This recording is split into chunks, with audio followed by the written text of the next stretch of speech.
E o nosso assunto de hoje é sobre Neemias, tá? Abra sua Bíblia aí em Neemias, no capítulo de número 1. Graça e paz, você que está entrando, seja bem-vindo.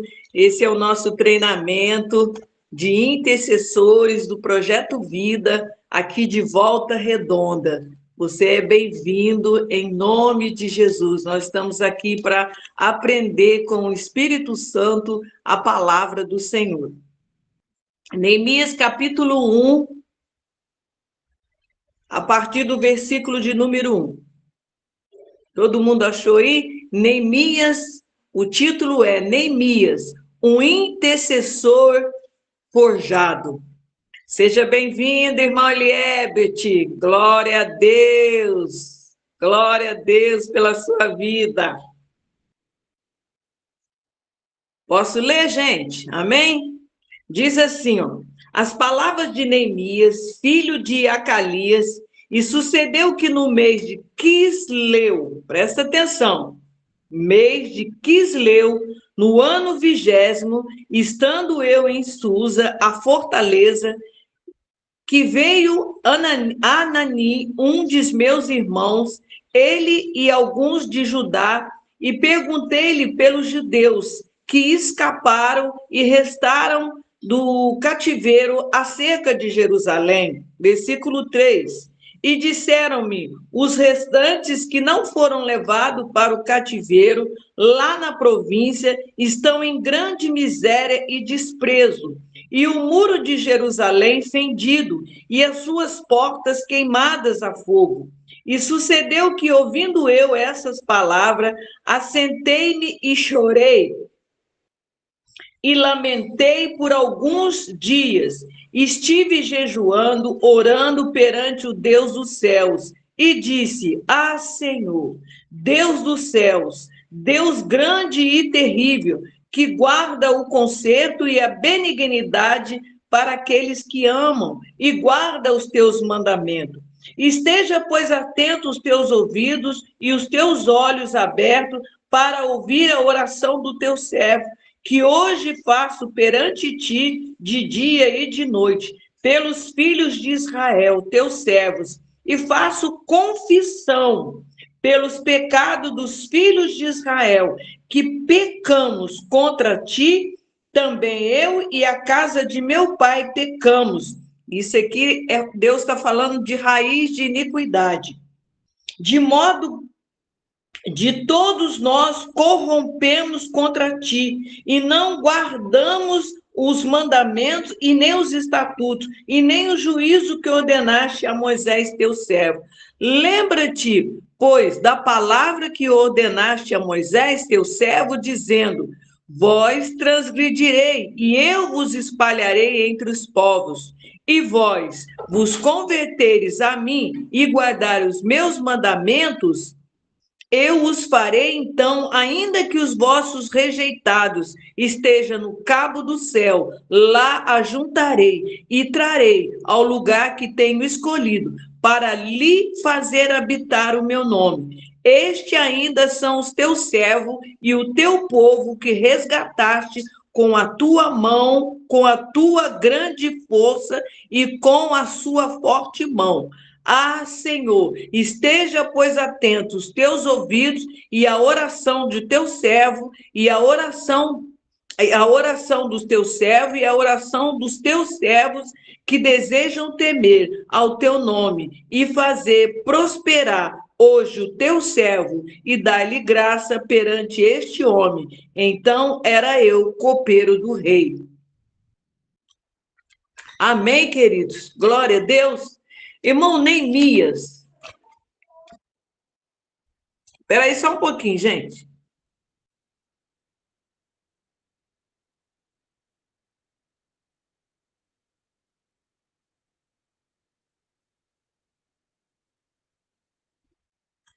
Amém, irmãos? Neemias, querido, Neemias, ele era Neemias foi um intercessor.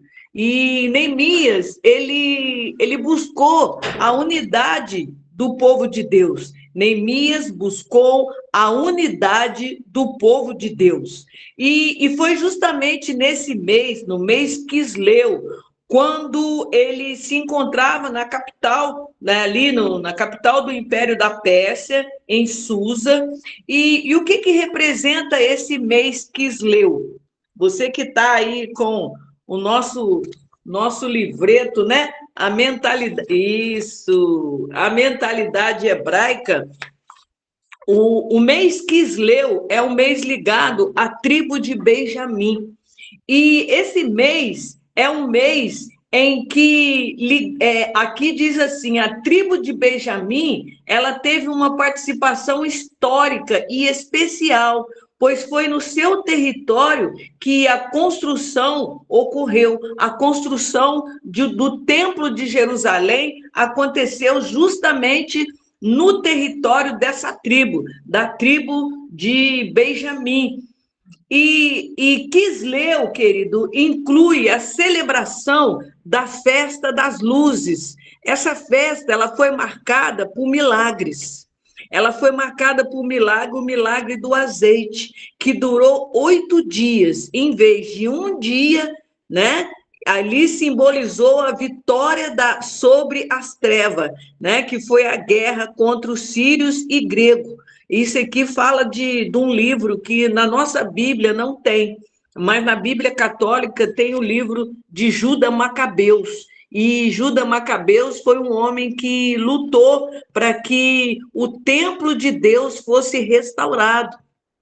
E esse tempo da luzes é chamado em Jerusalém a festa da dedicação, a festa de Hanukkah, a festa das luzes. Então, vocês verem, irmão, que foi justamente nessa época, na festa das luzes, em que Neemias tem a notícia daquilo que estava acontecendo em Jerusalém. Então, você vê como que é importante você caminhar dentro do tempo de Deus. Ele vai para Jerusalém debaixo de um tempo profético, aonde a luz dissipa as trevas. Então, por isso que é bom a gente saber, conhecer, né, o tempo de Deus e caminhar nesse tempo de Deus. Amém, querido? Então, Benjamim, né? Benjamim, ele é tido como a força,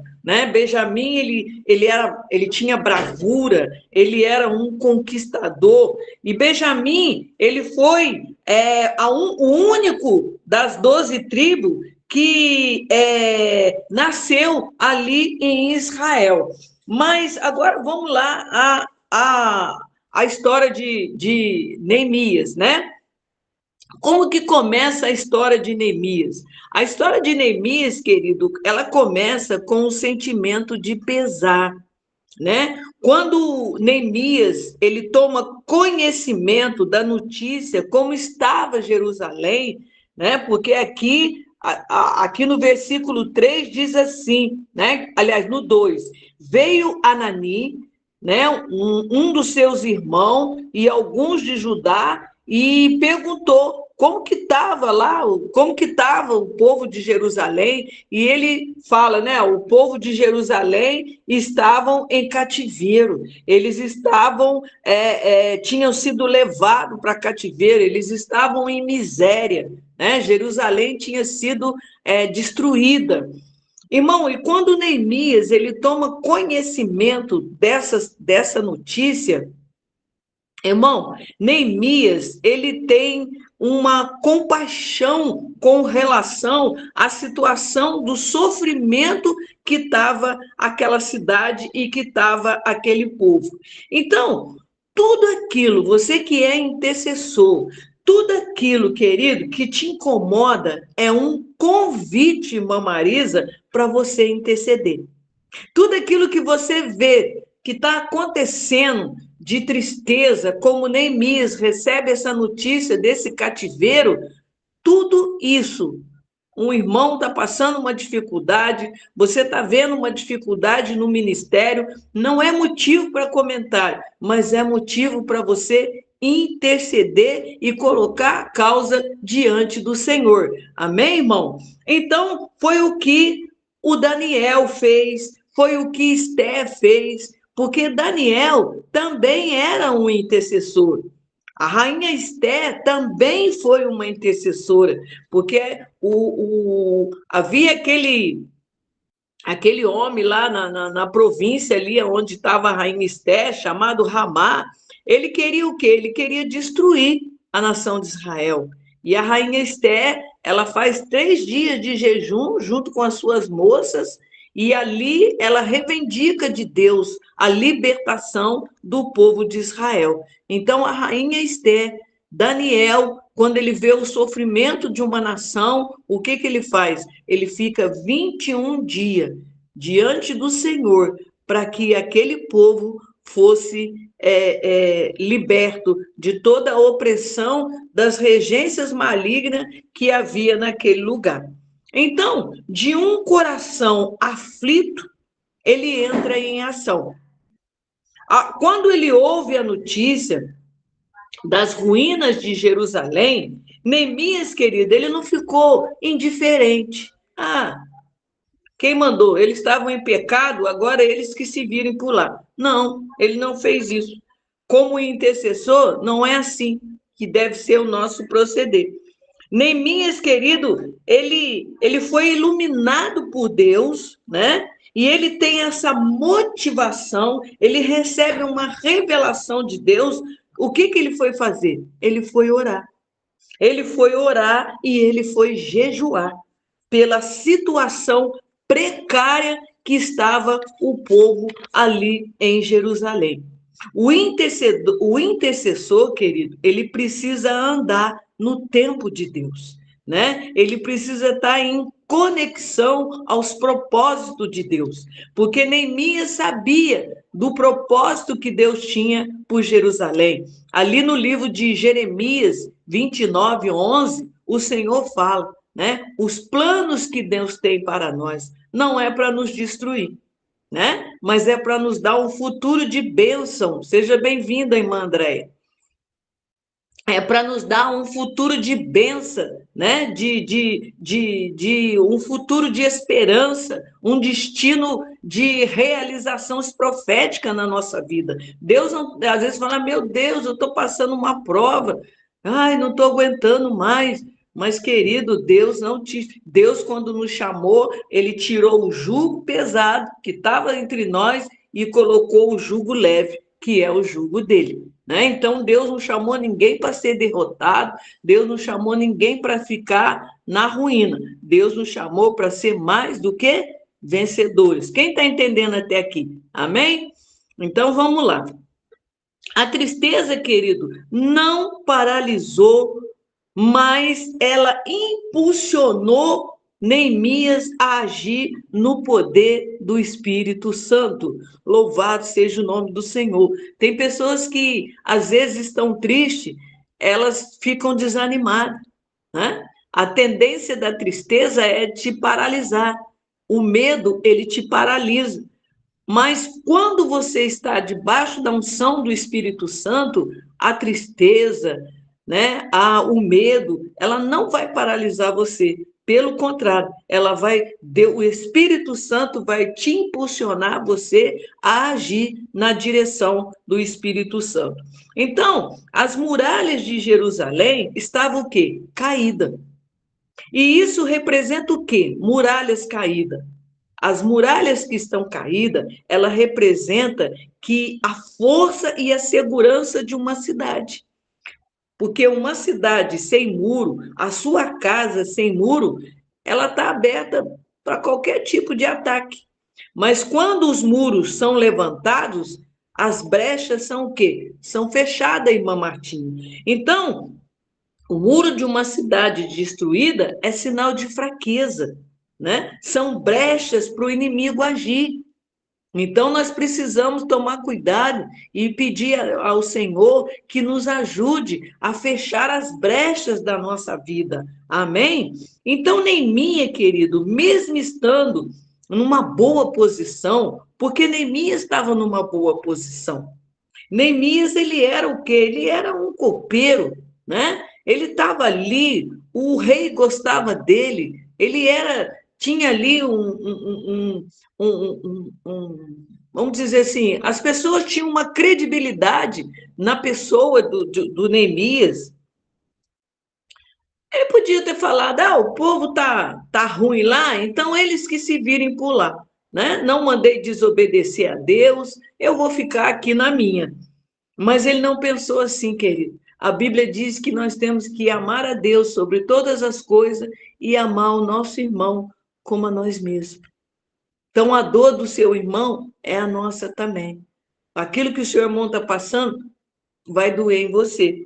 Então, ele não consegue ignorar a aflição da que aquele povo, irmã Miriam, estava em Jerusalém.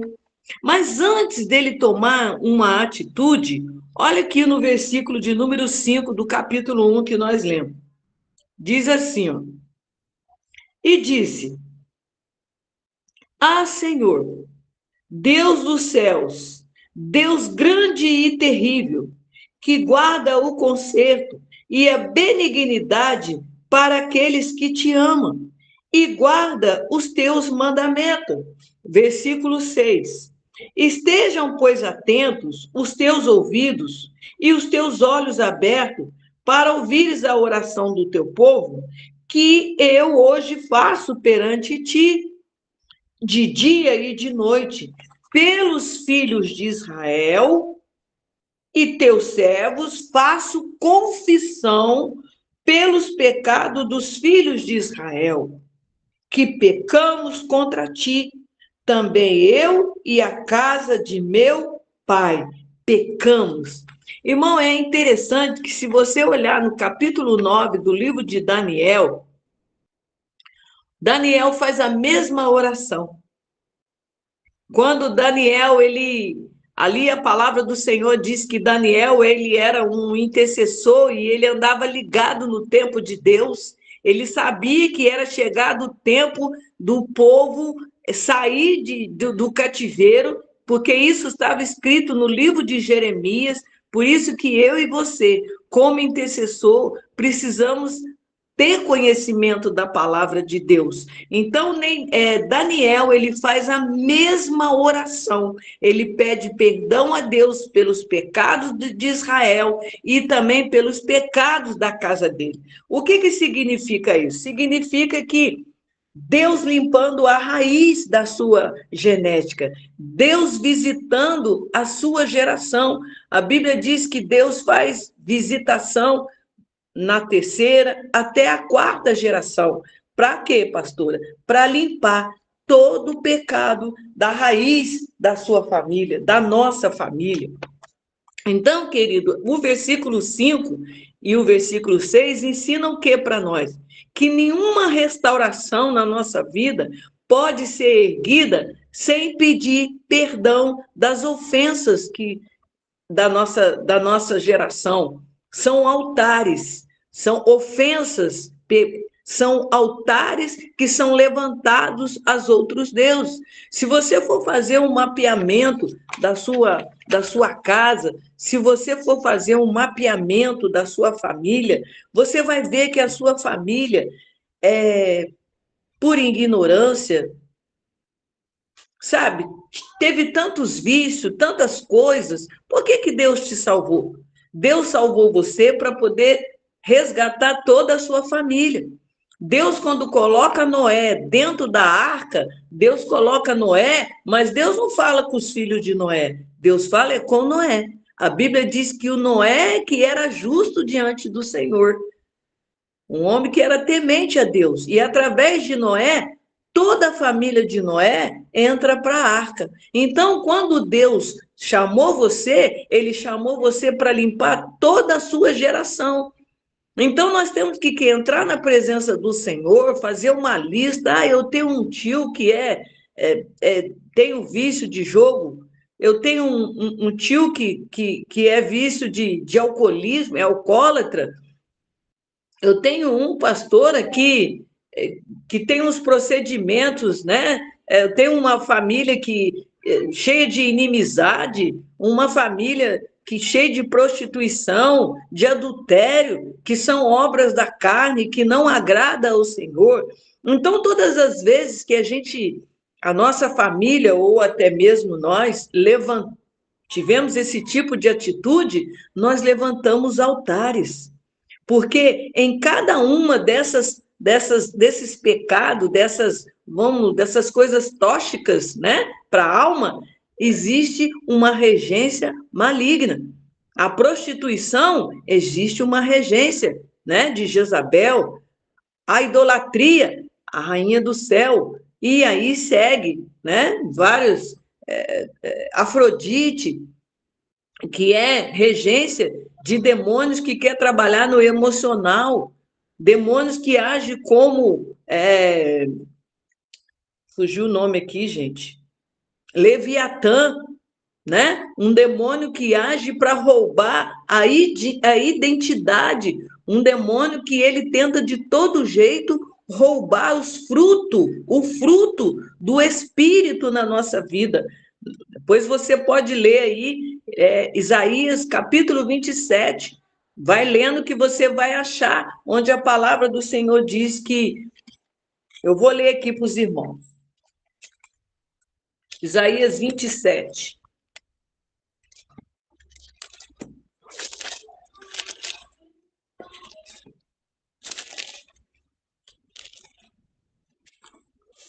Isaías 27 diz assim, ó, lá no versículo de número 6. Dias virão em que Jacó lançará raízes. Olha, Jacó lançará raízes e florescerá e brotará Israel e encherão de fruto a face do mundo. Deus aqui está falando, querido, que Jacó, ele tinha pendências, né? Jacó, ele era trapaceiro, mentiroso. Deus precisava trabalhar na identidade de Jacó, porque de Jacó viria a nação de Israel. E não podia nascer debaixo de legalidade, de iniquidade. Então Deus leva Jacó para cá, para a casa de Labão, depois ele passa pelo Vale do Jaboque, e ali no Vale do Jaboque, ele luta com o anjo e Deus muda a identidade dele. De Jacó, ele passa a se chamar Israel. E lá no versículo ainda, Isaías 27, no versículo de número 9, a Bíblia disse, ó, por isso se espiará a iniquidade de Jacó, e este será todo o fruto de se haver tirado o seu pecado, quando ele fazer a todas as pedras do altar, olha o altar, como pedra de cal, feita em pedaço. Os bosques e as imagens do sol não poderão ficar em pé. Aqui Deus está falando, querido, de altares que foram levantados. Porque, além de trapaceiro, o Jacó era mentiroso. Ele teve que quebrar esses altares. Né? Vamos aproveitar aqui que a gente vai entrar aí nessa campanha, né, da quarta-feira de altares, e a gente vai estar aprendendo algo assim que vai ser edificante na nossa vida. Amém? Deu para os irmãos entender essa parte? Como que nós precisamos aprender, né? Que às vezes a gente passa por situação e fica, eu não estou conseguindo entender. Por que eu estou passando por isso? Por que eu estou passando por aquilo? É porque Deus precisa o quê? Limpar a raiz da nossa família. A Bíblia diz que nós seremos o quê? Salmo de número 1. Nós seremos como árvore plantada à beira do ribeiro. Seremos como árvore plantada. E olha, e a raiz dessa árvore vai ser regada. Porque se está plantada no ribeiro, é porque, ó, o Espírito Santo vai estar sempre limpando as nossas raízes, limpando a nossa geração. E através do nosso testemunho, através da nossa cura emocional, através da maturidade, Deus vem trazendo a nossa família. Não é na força, às vezes a gente não precisa nem abrir a boca. mas o nosso testemunho, a maturidade, o equilíbrio emocional, ele vem, Deus vai trazendo as pessoas da sua casa, as pessoas, parentes seus, falam, mas fulano está tão diferente, fulano não é uma pessoa rancorosa, não guarda ódio, não tem mágoa. Isso tudo faz diferença. Às vezes a gente pensa, a pessoa não está nem olhando, está olhando sim, porque a Bíblia fala que nós seremos, né, descerá sobre nós o Espírito Santo e nós seremos o quê? Testemunho de Cristo. Então, deu para os irmãos entender como que a iniquidade dos nossos antepassados e até mesmo as nossas precisam ser quebradas, precisam ser remidas. O que é remir, pastora? Remir é quebrar sentenças, é Deus trazendo uma libertação sobre a nossa vida. Eu vou ver se na próxima aula eu vou pregar para os irmãos sobre oferta de remissão. O que é oferta de remissão? Oferta de remissão é uma oferta para Deus quebrar a culpa, não é pecado, é culpa, ofensa, altares levantados na nossa família. Mas eu creio, irmão, que a palavra, o mistério, que a palavra de Deus liberada, ela causa um efeito. Então, nós estamos aqui falando de altares, e Deus é aquele. Hoje nós estamos no Shabat de Deus. Nós estamos numa sexta-feira, onde Deus, eu tenho certeza que o Senhor está liberando os anjos dele para quebrar todo nível de altares, tudo aquilo que é pedra para que a gente não cresça e não alcance o destino que Deus tem para nós. Eu creio que Deus está dando ordem aos anjos dele para quebrar esses altares em nome de Jesus. Se você crê nisso, dá um glória a Deus aí em nome de Jesus. Amém, querido? Então, Neemias, ele faz uma oração centrada em Deus, uma oração em uma profunda ligação com Deus, porque Neemias, primeiro passo, querido, Neemias, ele adora o Senhor, né? Aqui no versículo 5, ele já começa adorando a Deus. Aliás, no versículo 4, ele chorou, ele lamentou, ele jejuou, mas antes disso, ele adorou o Senhor. E depois que ele adorou o Senhor, ele fez o quê? Uma confissão. Né? E ele começa, o que ele diz? Olha, no versículo de número 8, lembra das promessas, né? Ele a lembra, né? Ele a lembra das palavras que Deus prometeu. Aqui no 8 ele diz, lembra-te, pois, da palavra que ordenaste a Moisés, teu servo, né? Se vocês transgredires, eu vos espalharei entre os povos. Então ele lembra disso. Ele lembra, irmão, nós precisamos lembrar das promessas. Lembrar daquilo que Deus tem para nós. Quando o Senhor diz que Ele é nosso pastor e que nada vai nos faltar, não vai nos faltar, não vai faltar nada, né? Não vai faltar. Quando o Senhor diz, é eu que te guio pelos passos verdejantes, nós precisamos tomar posse disso, querido. É a palavra do Senhor, é Deus, é tudo que ele conquistou lá na cruz, é direito meu e é direito seu. Amém? Então, Neemias, querido, ele chega em Jerusalém, o intercessor, quando ele chega como um agente de transformação. Por quê? Porque a oração do justo ela tem efeito. Então, Neemias chega para que aquela cidade seja transformada.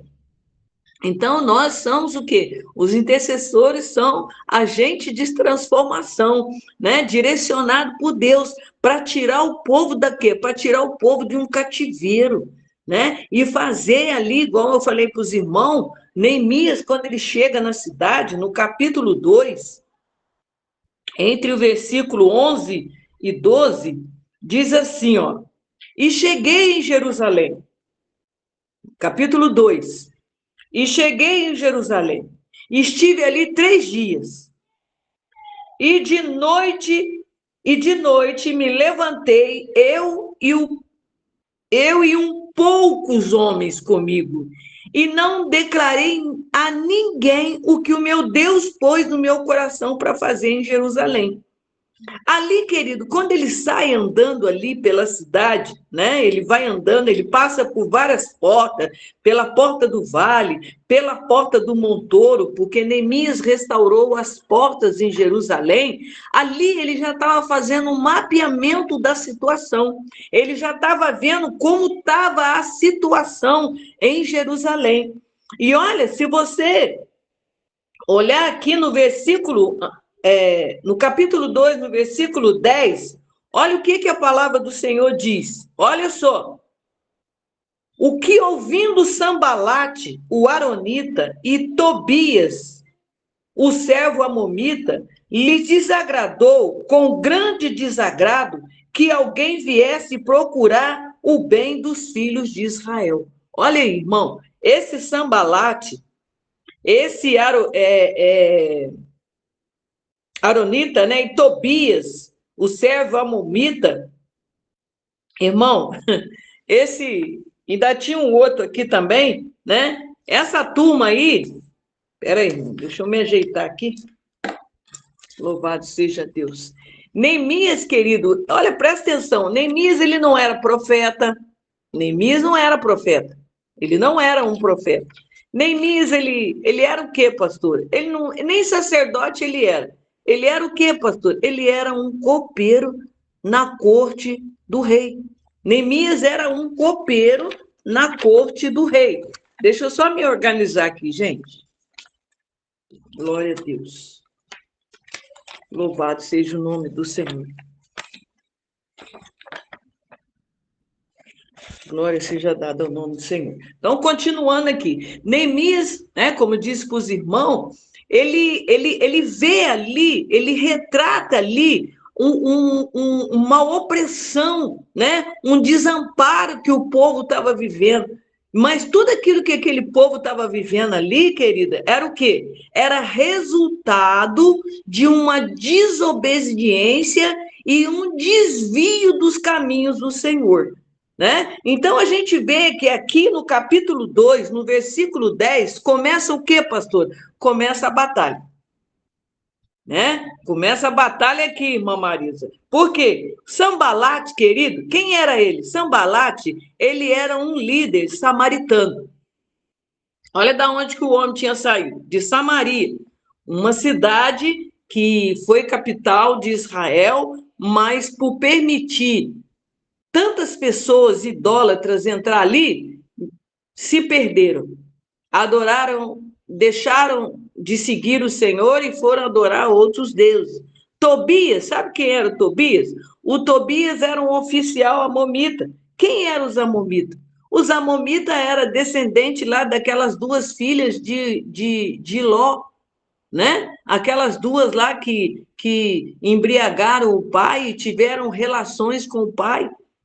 Olha só a regência que estava sobre aquela cidade.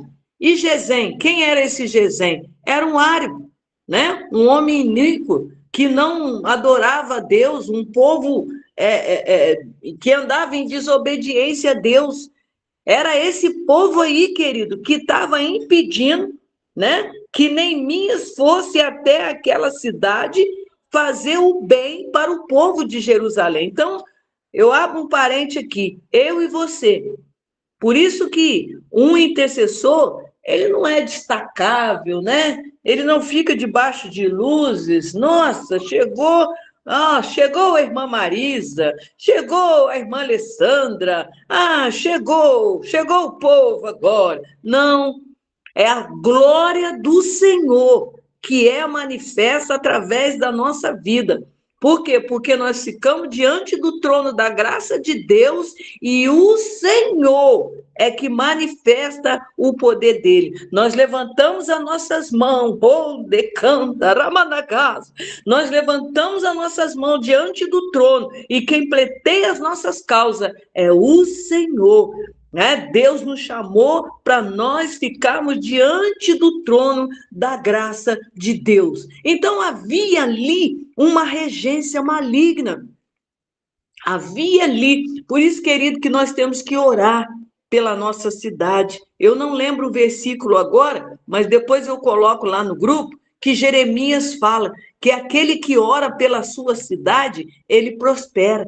Pastor, eu não sabia disso. Eu também não. Aprendi que nós temos que orar pela nossa cidade, orar pelo governo da nossa cidade, né? Nós temos que orar, querido. Nós temos que orar por eles. Então, havia ali três opositores influenciando o povo de Israel, deixando o povo ali estagnado espiritualmente. Às vezes a gente vê assim, meu Deus, o povo está desanimado, o povo não quer ir na célula, mas eu glorifico ao nome do Senhor.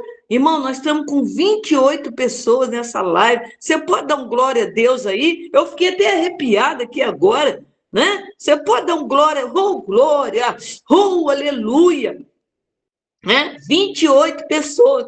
Aí a pastora Lídia me falou, pastora Silmara, hoje eu tenho que estar lá com a pastora Adriana. Eu falei, peraí, nós vamos arrumar esse mistério. Na próxima, porque a gente faz uma vez no mês. No próximo mês a gente não faz na sexta, a gente faz na quinta, não é?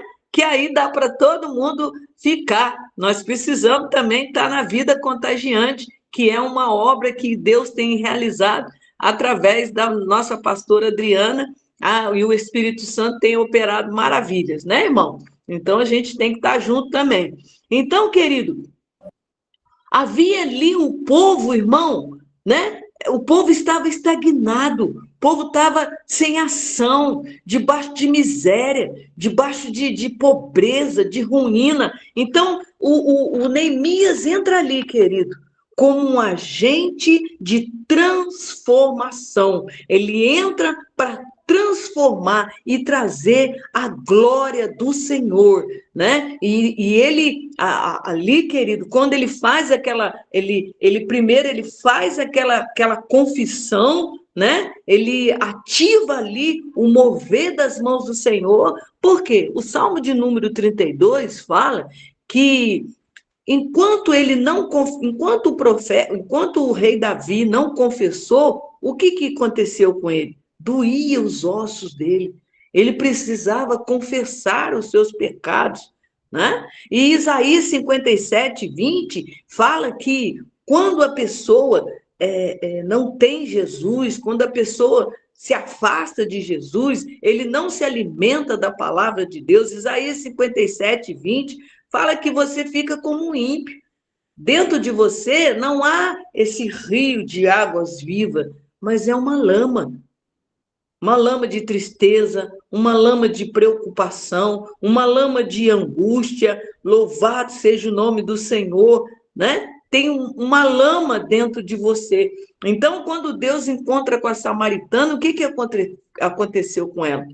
Rios de água viva jorraram dentro dela. Rios de água viva jorram dentro de você, está jorrando na nossa vida nessa hora e limpando o nosso interior. Amém, querido? Você pode dar um glória a Deus aí? Então, deixa eu só explicar para os irmãos o que significa iniquidade. Iniquidade, querido, é tudo aquilo que se desvia da verdade, né? A iniquidade, ela fica impregnada no espírito do homem. E que momento é isso, pastora? No momento da sua concepção, no momento exato ali quando na concepção ali, naquele exato momento, todos os dados espirituais do seu pai, que herdou lá do seu bisavô, do seu tataravô e sei lá quantos vô, né? É tanta geração até chegar em nós, né, irmã Vilma? É nesse momento, querido, que todos os dados espirituais, toda aquela, sabe, aquela coisa, maldade, aquilo que vem para sujar o caráter, aquilo que vem para sujar a personalidade da pessoa, é isso aí. É nesse momento que isso é estabelecido. Aí você fala, meu Deus, essa criança nem cresceu ainda. mas olha, igual o pai, né? Igual a mãe, mal criada, né? E faz isso, faz aquilo, não é assim? Mas não é não, querido. Isso daí nós temos que orar, né? Orar pelas crianças, pedir a Deus, não deixa que os nossos filhos herdam isso, orar pelos nossos netos, né? Eu oro, irmão, eu oro para o Senhor em nome de Jesus, né? Tem dia que o meu netinho vem ficar aqui comigo, ele vai embora para a casa dele, cheio de azeite, cheio de óleo ungido, cheirando óleo ungido, né? Ele até já sabe. Eu pego o olhinho ungido e ele já faz até assim com a mãozinha, né? Aí eu passo, ele passa na cabeça dele, passa na cabeça dos outros, ele até já sabe, né? Sai daqui todo cheio de azeite, todo cheio, vai, sai com a lamparina cheia. Mas a gente tem que fazer assim, querido, ensinar os nossos filhos a orar. Porque todo cativeiro, querido, o cativeiro, ele é um ambiente de morte. Você vê que a pessoa, quando está debaixo de uma depressão, a pessoa não quer ver ninguém, a pessoa fica lá comer, lá fechado, né? A pessoa está debaixo de uma angústia, debaixo de uma ansiedade, aquilo chega a afetar o seu corpo físico, né? Porque entra na sua corrente sanguínea, entra através da sua mente, aqui no seu corpo, aqui na nossa mente é chamado córtex cerebral, né? E aquilo atinge as suas emoções, né? Que fica tudo estabelecido no seu cérebro e aquilo vai atingindo a sua glândula, uma glândula que tem na sua mente, e aquilo vai passando para o seu corpo, onde a gente sente uma tristeza, daqui a pouco dá uma dor de cabeça, daqui a pouco a pressão aumenta, daqui a pouco. Entendeu, irmãos? É esse mistério aí. Então, todo o cativeiro, depois você pode ler lá em Isaías 42, fala, Isaías 42, 23, fala do cativeiro. Cativeiro, querido, é um ambiente de morte, é um ambiente de sepultura. Então, quando Neemias chega naquela cidade, ele teve que fazer o quê? Ele teve que fazer um tempo de alinhamento com aquele povo, né? E levar aquele povo a ter uma dependência do Espírito de Deus. Por quê? Porque aquele povo ali, querido, eles estavam de que maneira? Eles estavam totalmente desalinhados daquilo que Deus tinha na vida deles, né? Então, Neemias, como diz para os irmãos, mesmo ele não sendo um profeta, mesmo ele não sendo um sacerdote, mas um copeiro, mas era um homem que tinha o quê? Ele tinha um alinhamento com Deus, né? Ele conhecia a palavra de Deus. Então, no livro de Tessalonicense, no Tessalonicense, no capítulo 5, no versículo 23, se você quiser abrir aí, eu vou abrir aqui também. Aonde está Tessalonicense, pastora? Na sua Bíblia. Amém? Abre aí que você vai achar. Eu não estou achando. Em nome de Jesus, você vai achar. 1 Tessalonicense, deixa eu ver se é o primeiro mesmo. Deixa eu confirmar aqui. 1 É que eu leio? Tessalonicense, capítulo 5, versículo 23. Pode ler, irmão. 5:23. Isso.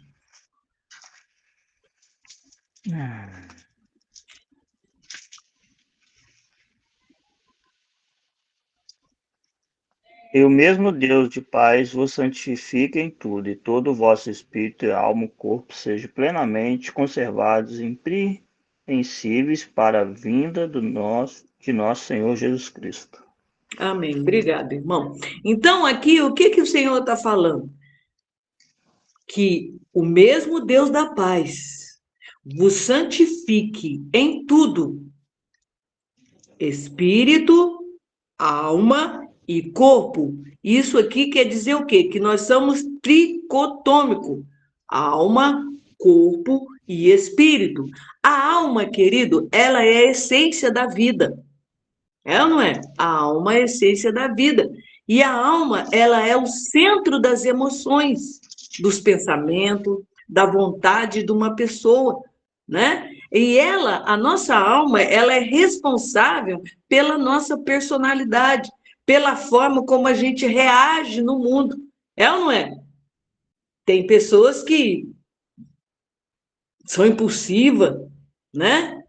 O nosso espírito, querido, ele está sendo fortalecido aqui agora.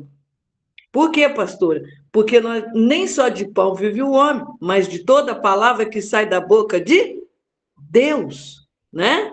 Então, o que que acontece? O nosso espírito, ele está sendo fortalecido. A nossa alma, ela precisa aprender a andar no comando do espírito. Por isso que nós precisamos estar com o nosso espírito fortalecido e colocar a nossa alma no comando ali. Ela precisa obedecer a ordem que vem do Espírito, porque o Espírito recebeu a ordem do Espírito Santo. O Espírito Santo testifica com o nosso espírito que nós somos o quê? Filhos de Deus, né? É por isso que Paulo, quando chega aos Romanos, o que que ele fala? Não vos conformeis com esse mundo, mas você tem que buscar o quê? Uma renovação na sua mente, né? Então, olha para você ver, querido, que no capítulo 8 do livro de Neemias, o povo, ele já toma uma postura diferente diante da palavra. Vamos lá? Olha para você ver como que a palavra de Deus é poderosa. E quando Neemias ele vai para Jerusalém com essa incumbência de alinhar o povo, né, a andar debaixo da dependência do Espírito Santo. Então, aqui no capítulo 8 do livro de Neemias, a partir do verso. Peraí, irmãos. Deixa eu ver se é o 8 mesmo.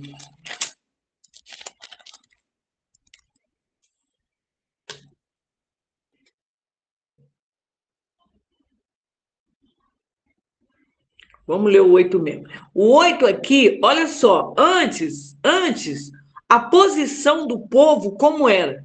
Estavam todos desanimados, né? Sem motivação, né? E Neemias, querido, antes da gente ler o capítulo 8, nós vamos ler o capítulo 4.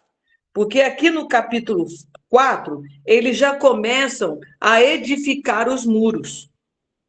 Então, olha só, o capítulo 4 começa assim, ó. E sucedeu que ouvindo Sambalate, que edificamos o muro, ardeu o quê? A ira.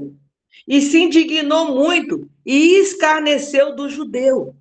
Então, quando o inimigo vê que você está avançando, o que que ele vai fazer?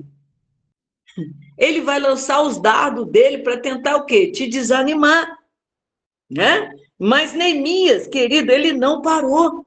Ele estava recebendo zombaria do inimigo. Olha o que que ele diz no versículo 3. E estava com ele Tobias, o amomita, e disse, ainda que edifique, vindo uma raposa, derrubará facilmente seu muro de pedra. Olha, irmão, mas Neemias, ele sabia orar. Né? Então, Neemias, ele faz uma oração. Olha como que ele diz aqui no versículo 4 do capítulo 4. Ouve, nosso Deus, que somos tão desprezados.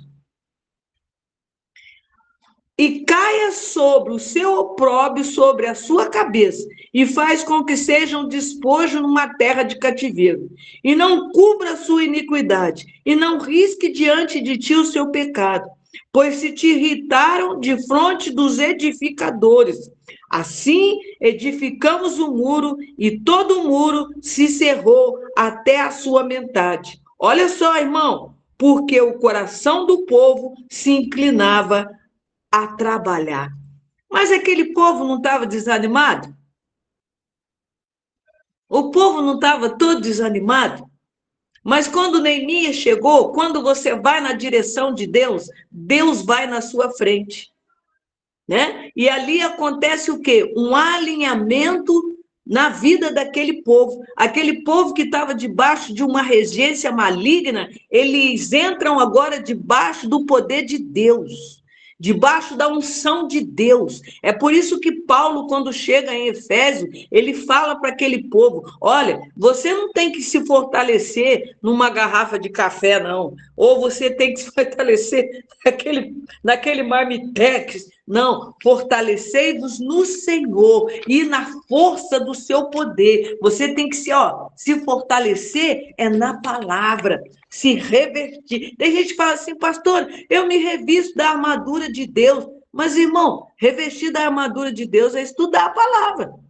Entendeu? Reveste da armadura de Deus, mas se fortalece na palavra.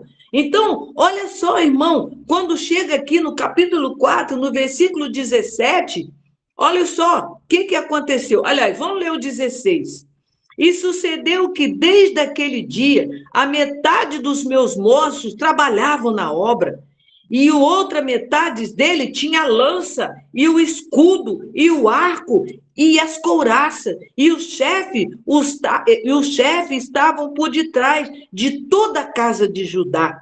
E os que edificavam o muro, e os que traziam a carga, e os que carregavam, cada um com uma mão trazia, com uma mão fazia a obra, e com a outra carregava a arma. Louvado seja o nome do Senhor. Oh, glória a Deus. Que essa unção esteja sobre a nossa vida, querido. Que nessa noite nós sejamos revestidos, fortalecidos com a armadura de Deus. E que a gente fique aí. Deus é o nosso escudo. E que esse grupo, Senhor, a unção que estava sobre a equipe de Neemias, que essa unção venha sobre esse grupo de intercessão, esses intercessores, ó Pai, e aqueles que ainda vão ouvir essa mensagem, que essa unção venha sobre a nossa vida, em nome de Jesus Cristo. E aqui, querido, diz assim, ó, versículo 18... E os edificadores, cada um trazia a sua espada cingida aos lombos. E edificavam. Os que tocavam a trombeta estavam junto. Estava todo mundo junto ali. E a obra ia crescendo. E a obra ia crescendo. Louvado seja o nome do Senhor. Sabe, querido, a motivação do povo era outra. Neemias, ele havia dividido ali o povo em grupo, espada cingida no lombo. O que significa isso, pastora? Significa união, defesa, postura, vigilância, prontidão, pronto para o combate. Você já está ali, ó, unido, como nós estamos aqui unidos, né? Posicionado, vigilante em prontidão, pronto para o combate. E a trombeta? O que significa a trombeta? A trombeta servia de sinal, né? Quando se toca o chofar na igreja, o que acontece? A gente dá aquele alerta, não é assim? Então, querido, aí você vai ver que aqui a postura do povo era uma postura tão grande, querido, eles estavam tão alegres, que quando chega aqui no capítulo de número 8, quando Esdras, ele abre capítulo 8, versículos 5 e 6. Capítulo 8, versículos 5 e 6.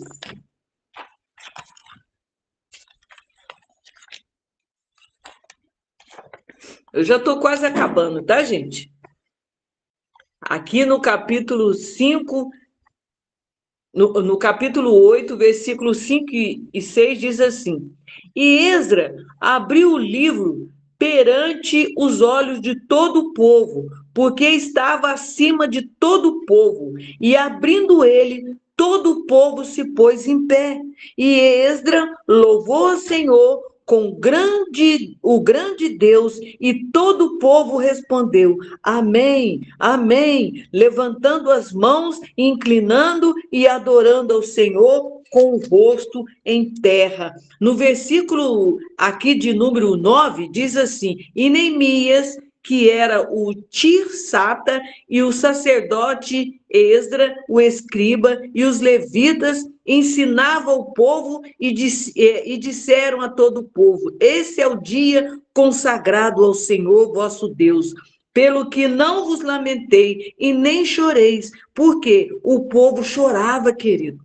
O povo estava sem palavra, né? O povo estava sedento. O povo, quando não tem palavra, eles perecem. Deus me faz aqui lembrar, irmãs, quando a nação de Israel estava ali e o gigante Golias enfrentando eles, ameaçando eles, e eles todos com medo. Aí o que aconteceu, querido? Aconteceu que veio de lá Davi, cheio da unção de Deus, cheio do poder de Deus, e ele olha, mas não pode esse circunciso aí, né? E afrontar o exército do Deus de Israel. Ele sabia que na força de Deus ele ia, e aquela pedra ali, irmão, prefigura o próprio Deus, porque Jesus é a pedra angular, e ele lança aquela pedra. Eu vou em nome do Senhor dos Exércitos.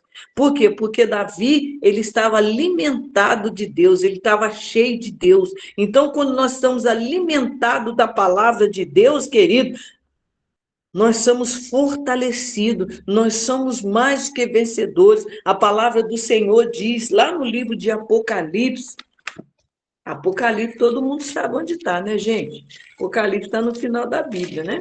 Apocalipse capítulo 1, versículo de número 3, olha o que a palavra do Senhor diz.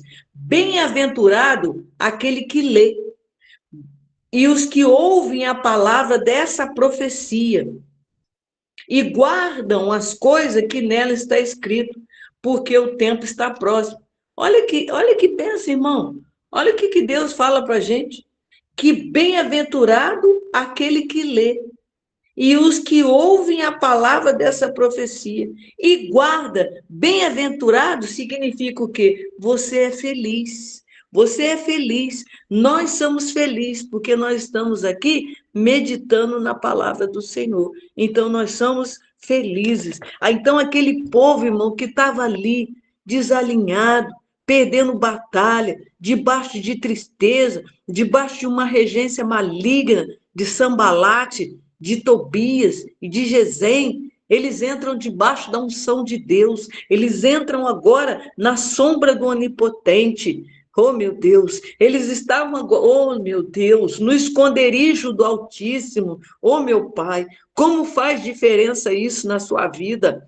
Porque quando nós estamos no esconderijo do Altíssimo, querido, na sombra do Onipotente, só fica no esconderijo quem é filho, debaixo da proteção do Todo-Poderoso. Eita glória! Ele é o nosso escudo, ele é o Deus Elohim, ele é o Criador do céu e da terra. Louvado seja o nome do Senhor. E aquele povo renova, eles são renovados, irmão, e eles começam a chorar, e eles choram, e Neemias fala: não, chora não. A alegria do Senhor é a nossa força.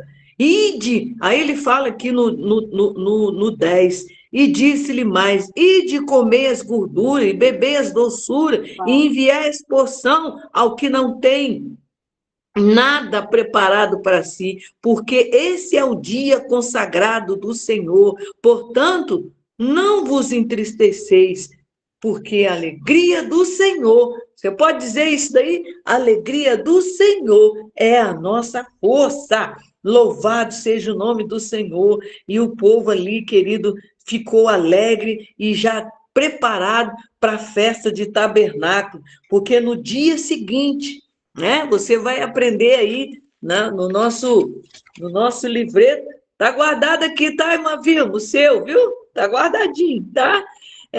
Você vai aprender, querido, a importância das festas, o significado das festas na nossa vida, né? O que significa a festa de tabernáculo para nós? Aí fala que no dia seguinte, aquele povo desanimado, que agora estavam fortalecidos, eles ajuntaram os cabeças dos pais ali, de todos os povos, sacerdotes, os levitas, Esdra, que era o escriba, né? E isso atentaram nas palavras da lei. Ali, Simão, aqui no versículo 14 diz assim: e achar escrito na lei que o Senhor ordenara pelo ministério de Moisés, os filhos de Israel habitassem em cabana solene para a solenidade dessa festa que duravam 7 dias, né? E até hoje o povo de Israel, né? Eles celebram, nós aqui também na nossa igreja,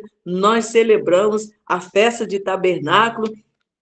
Agora nós vamos celebrar a festa de Pentecoste, passamos pela festa da Páscoa, louvado seja o nome do Senhor, e vamos entrar agora na festa de Pentecoste. Você que não foi batizado com o Espírito Santo, está aí um bom tempo, uma boa época para você pedir a Deus, Senhor, me batiza com o teu poder, com o poder do Espírito Santo, me batiza com fogo, né? Me batiza, porque o fogo de Deus vem queimar as palhas, né? Vem queimando, vem trabalhando no nosso interior. Amém, querido? Então, quando chega aqui, já terminando, né?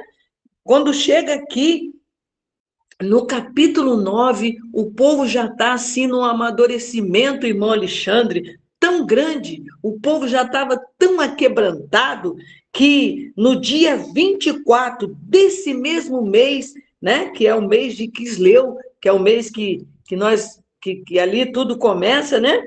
O que acontece? Os filhos de Israel, eles já sabiam, eles já tinham intimidade com Deus.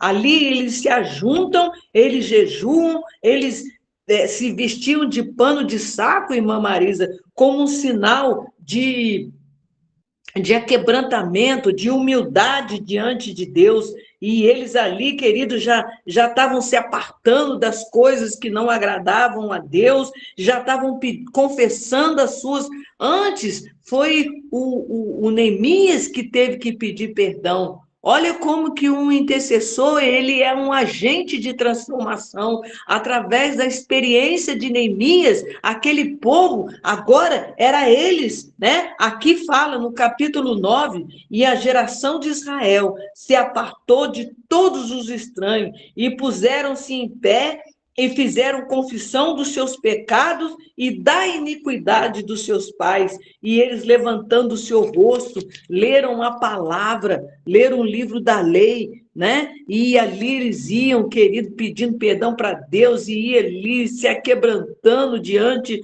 do Senhor, né? Pedindo perdão a Deus. É isso, querido, que Deus quer fazer na nossa vida, um povo que chega à maturidade, porque aquele povo ali, eles chegaram num nível de maturidade, um período de crescimento, um período de transformação, um período, querido, onde Deus dá sabedoria àquele povo. E todas as vezes, querido, que nós vamos crescer, que nós vamos florescer. Crescimento dói, pastora, dói. Para crescer é com dor. Né? É com dor. Vai ter crescimento. Toda transformação, tudo aquilo que Deus for fazer na sua vida, vai vir as correções de Deus.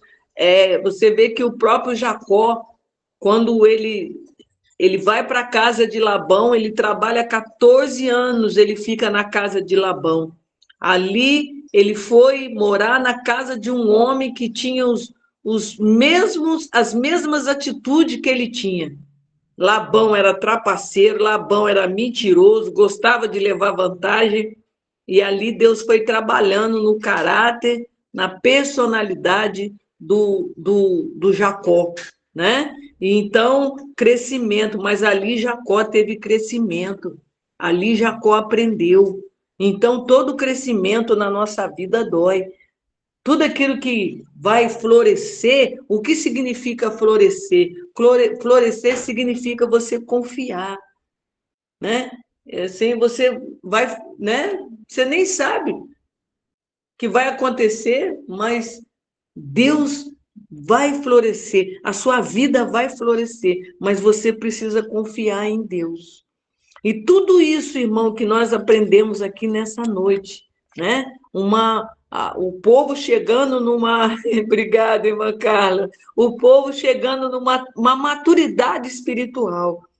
Quando a gente chega numa maturidade espiritual, a gente já tem condição de discernir aquilo que é certo, aquilo que é errado, né?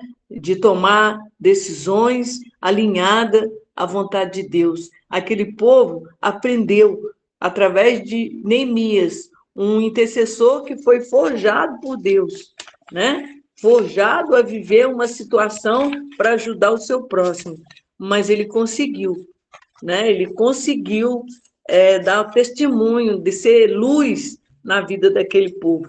E esse mês que nós estamos vivendo, querido, aquele povo passou por um período de cura. E esse mês, né? Você que já está lendo aí o livro, esse livreto, né? Eu falo livreto porque ele é fininho, né, gente? E você que está passando, está lendo, você sabe que nós estamos num período de cura, né? Esse tempo é um tempo de... Ué, pastora, mas os outros tempos não é, não? Deus é um Deus que cura, mas o Senhor, ele fala de ciclos, né? O Senhor, ele fala de tempos de ciclo, e esse tempo, essa fase que nós estamos, é o tempo justamente em que Deus se manifesta na nação de Israel como um Deus que te cura, né? Ali na tribo de Esacar, a tribo de Esacar era uma tribo que sabia discernir os tempos, e, e nós precisamos dessa unção também para saber discernir tempo de guerra, se é hora para ir, se não é hora para ir. Nós precisamos aprender a discernir isso, né? Então, é um mês para você pedir, Deus, eu preciso desse discernimento, eu preciso dessa unção de Zacar, da sabedoria desse povo, para me poder lutar, para poder orar, né? E reivindicar, querido, porque nesse mês, esse mês de Ar, é um mês associado à cura emocionais, à cura emocionais, né? Foi ali que Deus se manifestou como Jeová Rafá, né? Em Êxodo 15, 26, eu sou o Deus que te cura. Amém, queridos? Glória a Deus.